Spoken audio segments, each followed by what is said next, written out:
What's up? Yeah, we are back with another brunch and bullshit. Another one. As y'all can see, we in the car again. Let me tell you about these ATL brunch spots. The music be loud as hell. Like, I get it. We want to have a good time. And sometimes after you get drunk, yes, I want to party. But we want to record, so and I want to talk. And if you are my server and you got to ask me, a couple times, then it's too loud. Yeah. You need to tell your manager. You need to tell whoever is in control of the. I just feel like Atlanta is just such a party fucking city that they just don't have no fucking. We are. No, they're not. Let's have a conversation. We got culture, but we ain't cultured. Let's have a little vibe. It's a big difference. The vibe comes from the music, apparently. So yeah, I mean, but my food was. It was okay until I got to my entree. I had a bomb-ass salmon, spinach, artichoke flatbread. That was really good. And I had crab cakes. Y'all know me. I love me a crab cake. I wish the spinach was sauteed on yours, though. Yes. Like, we're going to have to come back and tell y'all life like this. Absolutely. We definitely going to do that. And then this was the first time where Christina's entree was better than mine. Yeah. Oh, you ain't even talk about the Brussels sprouts. Oh, those was like a little secret weapon. Those was cute. I did like the roasted Brussels sprouts were they almost banging. Loose leaves. Banging. Definitely almost got you, girl. Winner. But so this week we were at the Hive at Buckhead. Absolutely. And baby, you gotta just come. That y'all don't really know us like that. Y'all yes, y'all gotta see. Say if I see her on Instagram. And I'm Christina Diamond. Yeah. Y'all know, we just get to talking like y'all just been here forever. No, that's we all family now. We done ate together. We family now. We done broke bread. Okay. Hello. Anyway. So look, today our topic was being an entrepreneur in a relationship. Yes. Dating an entrepreneur in a relationship. The support. How do you support an entrepreneur while you're dating them? We're about to get into it all. Okay? Yeah. I mean, you've been an entrepreneur longer than me. And I've had a couple relationships. It is not easy dating an entrepreneur. Nothing about it is easy because you have to be willing to be an assistant. Yeah. You have to be willing to be a cheerleader. Wait. Back up. Do you feel like that automatically they have to be your assistant? You think so? Yes. Heard. Not that you like, I need you to come be my assistant, but I need you to assist me, and I need you to know when I need assistance because I'm a Scorpio and I hate asking for help. Yeah. Because I don't believe that everybody feels the way I feel about my business. And that's a proven fact. So yes, I'm not saying I want you to sign up to be my assistant. I'm saying that I'm gonna need your assistance, and I need you to be okay assisting me in those places because being an entrepreneur, there's something that you're gonna want to do if I'm dating you, and I'm gonna be gung ho like with the answers. Yeah, because I feel like some people's responses probably would have been like, I mean, I feel you, I'm with you, and I support you, but I don't necessarily want to do that type of work, babe. Like you signed up to do this, so you know what I'm saying. Then and I don't need you to be advocate. Just being. I don't need you to be at the shop, but I also have a complete product care line. So, so I'm a hairstylist here in Atlanta, licensed. It's about 10 years now, and I also have a product line, like complete line, shampoos, conditioners, leave-ins, you name it, I have it. When I say assistance, I don't need you to come shampoo for me. I have an assistant. I need you, if let's say an order comes in and that person already might have reached out to me and was like, hey, I really need this order by this day. Yeah. And I'm at work and I know I'm going to be at work all day long. And you're at home, hey, can you log into my... No, that's a fact. Because the weed man always got his baby mama or his girlfriend that's going to serve you when they got to go. You can come up to the house, Sheila got you. Boom. And then it's the thing. So for me, it's just kind of, hey, log in. All you got to do is click through. Literally, like, all my accounts are already there. Just print off a mailer, stick it on there, and send it out. Like, you don't even have to get out at the post office. Just drive up, pull the thing down, slide it on there. Yeah. That's what I mean by assistance. Yeah. But I also feel like you have to be my cheerleader, too, because there are going to be moments where... I feel like that should be the case even outside of if you're an entrepreneur. Like you should be your partner's cheerleader regardless. Because listen, so I told y'all I'm a Sagittarius, so we be all over the place. Okay, hush your mouth. I'm trying to start a mobile theater business. Okay, we got Brunch and Bullshhh. We got a couple series. stay tuned. And then I'm trying to do a blog for moms because, I was a young mom. It's just a couple things that I got going on. She's a server. She needs to be coming out with server tips because she's bomb. See, that's a real friend for you. Absolutely. And so for me, I feel like my partner, being the type of entrepreneur that I'm trying to become, has to help me stay on track and be balanced. Yeah, absolutely. Because I'm not really looking for you to do anything, because I'm kind of one of those I'll do it myself type of person. I don't know, and that sometimes it's a double-edged sword for me, because I do be needing help, and it's not that I don't like to ask for help. I don't know how to without feeling weak on my own, or you know what I'm saying, or even because you're starting it, it's kind of what questions do I even ask? Yeah. So I'm figuring it out. Then you looking at me well, babe, I thought you knew it. And I'm no, I'm figuring this out. I'm figuring, And my whole thing is with that, it's if we good, you gonna eat when I eat. Yeah. So you should be here helping me along this journey too. And oddly enough, being an entrepreneur, I have come to realize that I don't necessarily like dating people that work 9 to 5s. Oh, you'll be Simone shit right now. No. Not saying that I won't. I don't like it because, okay, let's say I made a bank last week. You know what I'm saying? Let's say, hypothetically, I made 8 bands last week. And I'm next week or 2 weeks from now, no, next week I want to go to Miami. Just, whatever. Because if I made 8 bands in a week, I worked my ass off. So, next week I'm no, I'm block my schedule off. I want to go to Miami. And dating somebody that works a 9 to 5, they don't really have that flexibility with their schedule. They gotta get it approved. So that's been a thing too. And I don't necessarily like that, because I like to pick up and go. Not saying that I won't date somebody that works a 9 to 5. Because I was gonna say the flip side to that, though, again, playing devil's advocate, is if you do have somebody, the check is consistent. There you go. It's a steady paycheck, and if y'all have that type of rapport or balancing your relationship, they should be investing in you anyway. And they do. Because I've heard that it's easier, well, not easier, but you need to work while you're trying to start your business so that you have money for your business. Yes. Now you, on the other hand, you're pretty well established in your business, so you don't have to work. But outside I did. But in the beginning, I worked 8 p.m. to 8 a.m. 3 days a week, and my first client I took was at 9 a.m. Damn. So I left work and went to work. But the crazy thing about that was, because that was my passion that I was working in, it didn't feel like work. Yeah. But when I had to go back to the job at 8 p.m., I was this bullshit. Okay? I was over it.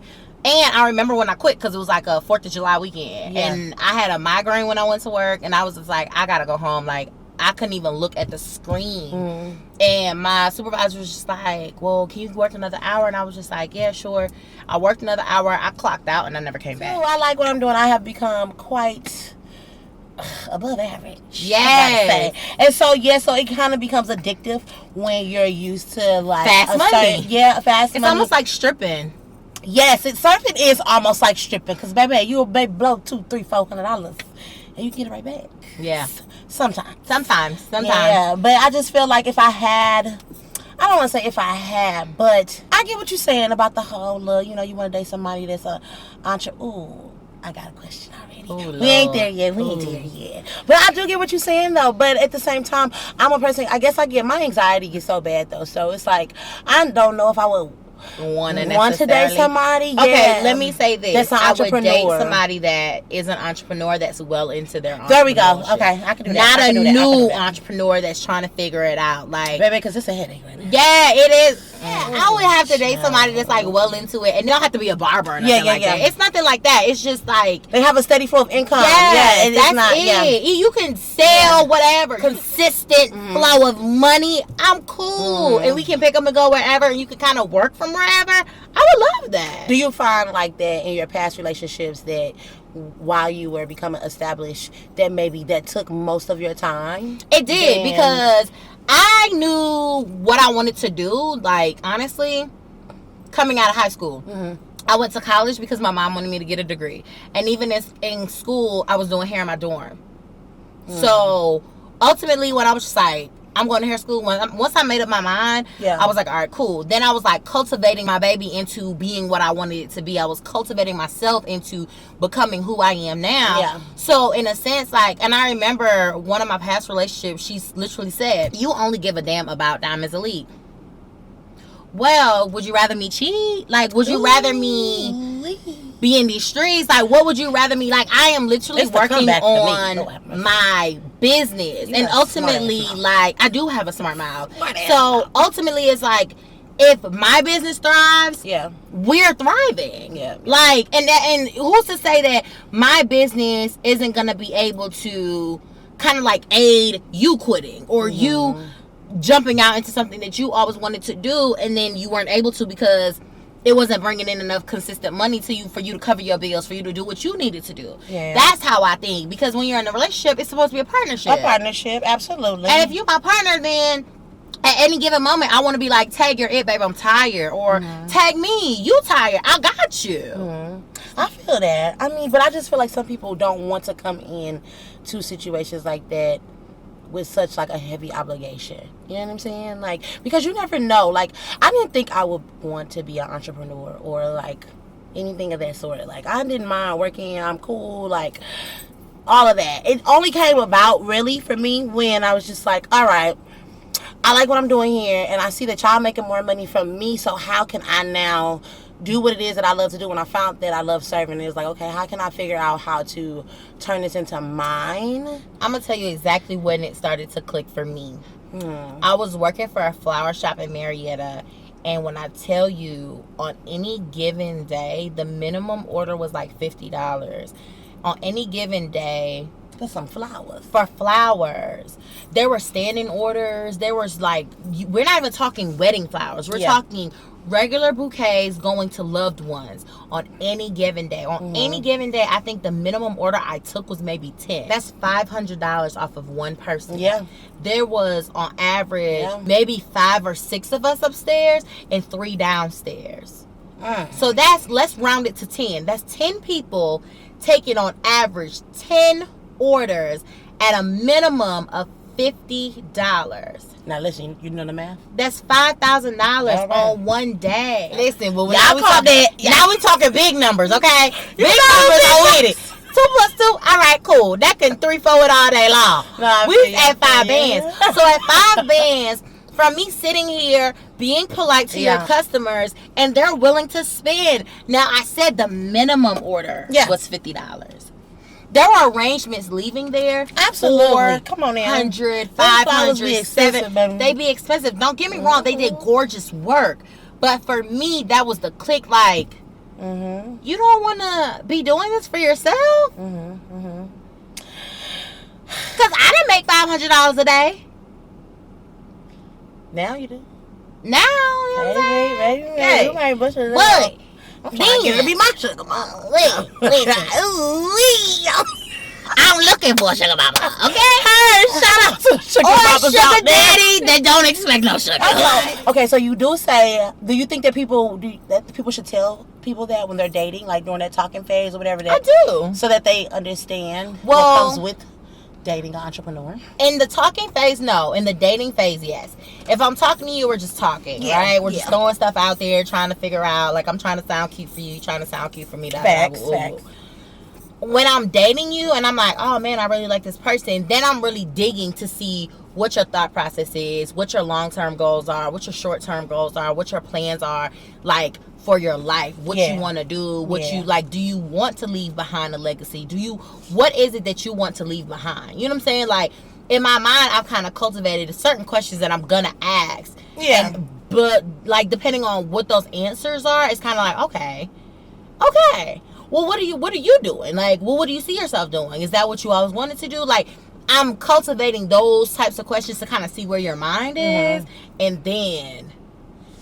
So if 2 entrepreneurs are dating each other, how do you think they find time for each other in that space though? Because if both of you are focused on trying to get your business off the ground, right? I wouldn't date a new entrepreneur necessarily. Well, I know that, but I'm saying sometimes you can't help it. Like, okay, so I know you wouldn't date a newbie, but I'm saying, like, sometimes have you ever found yourself dating someone, like I have, and you have fallen into, they see maybe your drive or your push or determination to get your own thing going, and then they just so happen to want to do that now. Say, for instance, they had a big bag, a corporate bag, or whatever, a steady income from their 9 to 5. And then they was just like, but you know what?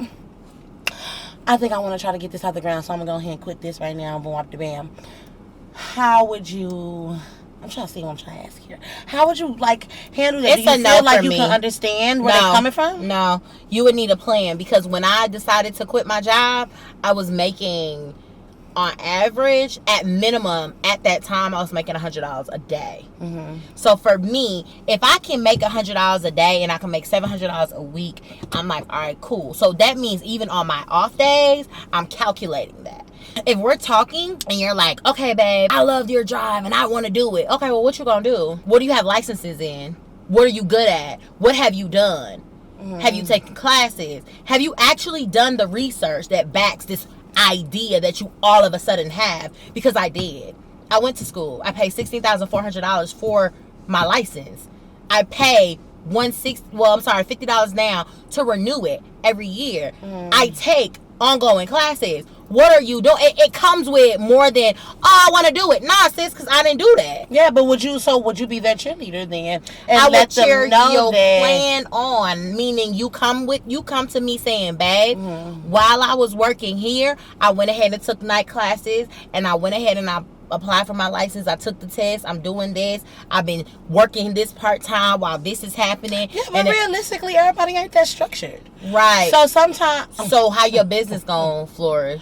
No, I'm saying everybody's not that structured. Like, they may have, like, this light bulb that goes off or this fire that gets sparked with them, and then they just kind of want to... Maybe they don't have direction. I know for me, okay, right? When I finally was like, okay, boom, this is what I want to do. Even now, it's still very shaky or inconsistent in the moment, because if you don't have a partner that is already well established in that field, then how the hell are you even supposed to know what your plan should look like or how to construct that together? Google is a motherfucker. If you truly want to know, or you truly feel like you want to do something, how much research have you put into the idea? Yeah. So to me, it's like, I have to see that work. I have to see, okay, even if you be like, all right, well, babe, I done this, I done this, I done that. I'm seeing you steadily bringing books in the house, and you're reading up on it. Or you're like, okay, I'm going to sign up for this class, and you sign up for the class, and you go to the class, but you can't necessarily go to school because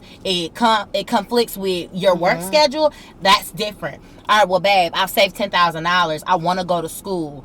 I've already put, let's say school is maybe $1,000 or $2,000, or the classes to get, you know what I'm saying? It's like, okay, well, I already got the $2,000 put to the side, but I also saved 10 bands for the back end. That's a plan. You have constructed a plan. I'm not saying that you have to be like, I'm going to do this. No. But ultimately, how are you going to get to this place? You can't just come out and be like, hey, I want to be a makeup artist. I ordered all this stuff out from MAC, and I'm ready to paint. What? Gotcha. I mean, I feel it. I just feel like, I don't know, being an entrepreneur, you're already putting, like, extra weight and stress. I mean, of course, granted, the payoff is going to be indescribable and priceless, but at the same time, I don't know. I feel like the person who is the entrepreneur and the partner, that, I guess, like you said, you would have to date another entrepreneur to understand. But then if it's levels in entrepreneurship, then it's like, it just sounds like a lose-lose situation almost. Because if that's the case, you need to, like, date a CEO. Yeah. But then would a CEO want to date me? Because I'm necessarily not facts. That's what I'm saying. But there's levels. That's almost like me, like, falling in love with Rihanna and being like, I'm gonna stalk her until she sees me. Her. No, like, that's crazy. In my mind, I'm like, okay, if I'm looking at somebody, like, all right, she fine. All right, cool. She drive a Benz. On some stalker shit. Okay, she lives in a 5-bedroom, 3.5 bath, but this house is gorgeous and it's in Bucket. Like, okay, I might be able to, like, finagle my way in there. Yeah. But Rihanna, I know for a fact that's completely out of... Yeah, I get you. Not out of your league, but I get you. Like, no, that is out of my league. Like, let's call it what it is. Listen, no, Rihanna, if you a baby entrepreneur and you've seen this person, like, completely master what their direction they want to go in, and here you come, think you finna just slide in and do what? Get the pointers that they've... No. Okay.